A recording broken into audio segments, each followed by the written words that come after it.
During summer vacation, many children enjoy surfing the internet, watching TV, or playing video games.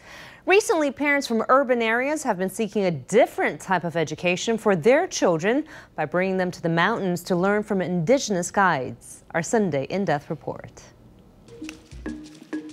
6-year-old Tsai Cheng-chin is seen walking in front, the youngest participant in this wilderness outing. At home, aside from eating, he was always watching TV or playing video games. He did not want to participate in our family's outdoor activities. Sometimes he would just sit in the car, or he would leave the car, then immediately return. Mr. Tsai says most children now have little contact with nature. Lin Cheng-han is the guide for this trip. He's leading everyone into the mountains on a path used by indigenous hunters. We don't have a standard teaching methodology. We simply try to create an atmosphere that allows everyone to relax. As a researcher of black bears, Lin struck up a friendship and mentor-type relationship with a Bunan hunter, Wei You-ren. When you enter this area with indigenous people, you feel completely at ease because they're so familiar with this environment.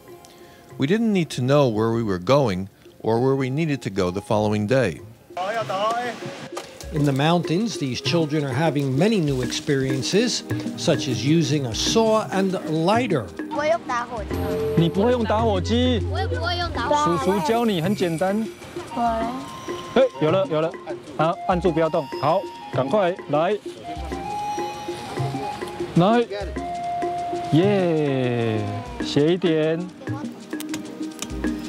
The following morning, these children are attracted to the aroma of fish cooking over a fire.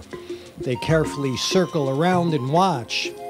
While some people seem to have enjoyed a good sleep, this 5th grader, Lin Guang-yan, seems unaccustomed to this environment. This is the first time I slept without a tent. It was a little scary. My son was holding my hand as we went to sleep on the first night. He asked me to hold him because he hadn't spent a night in the woods and was totally afraid. We will cross the river today and then go to the older tribal village on the other side of the river. When we reach it, we will teach these children how to make traps and ask Wei You-ren to teach them how to start a fire. Crossing this cold river comes with some peril. The stones underneath are slippery, then you need to climb a steep cliff. We closely watch every child and adult to see if they're suited to this terrain. There's actually no standard. Sometimes it's just a feeling we have if they're able to make it to the tribal village. Wei observes this group and decides that they can't reach the old tribal village because of their difficulty traversing this terrain. Still, there's much they can learn.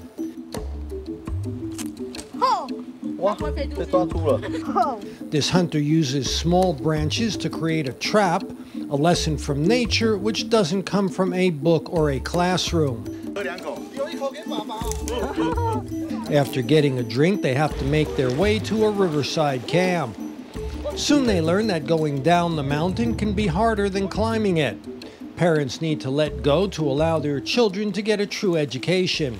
I think that falling is a great experience.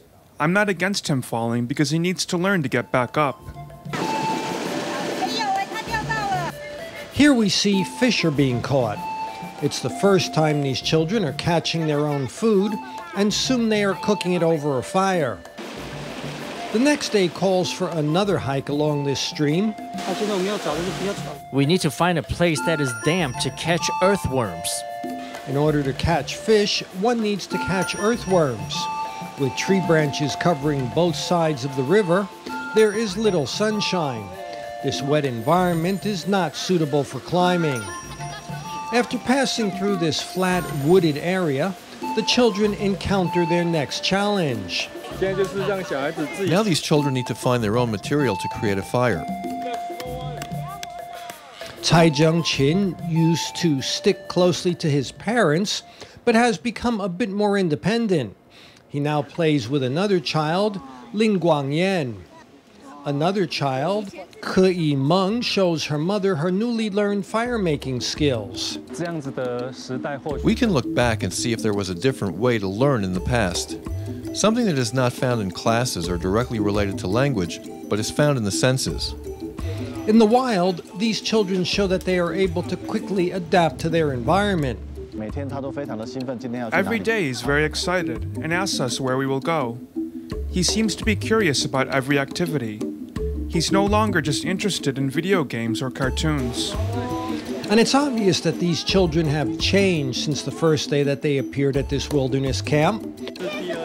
On the second and third day, they slowly became accustomed to this environment. Their latent ability to adapt to the wild has emerged. If a child does not have access to nature and doesn't create an emotional connection, then it will be impossible for him or her to respect the mountains and forest. This 4-day camp is much like planting a seed for the love of nature deep into the heart.